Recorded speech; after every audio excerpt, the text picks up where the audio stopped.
হাগলুরা factory এমন একটা জায়গা যেখানে তুমি যদি সঠিক টিপস এন্ড ট্রিক সঠিকভাবে ব্যবহার করতে পারো তাহলে সোলো ভার্সেস স্কোয়াডের মধ্যেও তোমার হাত থেকে কোনো হাগলু বুইয়া কেড়ে নিতে পারবে না। এখন হয়তো আমার কথা তোমাদের মধ্যে অনেক হাগলুরই বিশ্বাস নাও হতে পারে, সেই জন্য চলো টিপস এন্ড ট্রিক কাজে লাগিয়ে প্র্যাকটিক্যালি তোমাদেরকে দেখিয়ে দিই। দেখো হাগলুরা, ফ্যাক্টরিতে নামার সময় তোমার সাথে যদি হাজার হাজার এনিমি নামে তাহলে তুমি কি করবে? না না, ফ্যাক্টরিতে নামলে হবে না, এইখানে রাস্তার উপরে যে একটা বান্দর আছে এই বান্দরের উপরে নামতে হবে। আর যদি তোমার সাথে একটাও হাগলু না নামে তাহলে তোমরা কি করবে?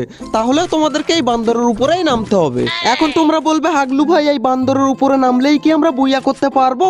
ভাই সহজে তো পারবে না, কিন্তু আমার মতো এরকম টিপস এন্ড ট্রিক লাগালে হয়তো বা বুইয়া করে ফেলতে পারো। ভাই আমরা এখান থেকে পোর্টাল কিনে নিলাম আমাদের পকেট মার্কেট থেকে, এন্ড এখন আমরা চলে যাব ফ্যাক্টরির ছাদের উপরে। ভাই এখান থেকে হাগলু, ওরে ভাই হাগলু হাওয়ার মধ্যে লাফায় কেন? দাঁড়া, এইখান থেকে ওরে ভাই দেখতেই পাচ্ছ কিরকম ভাবে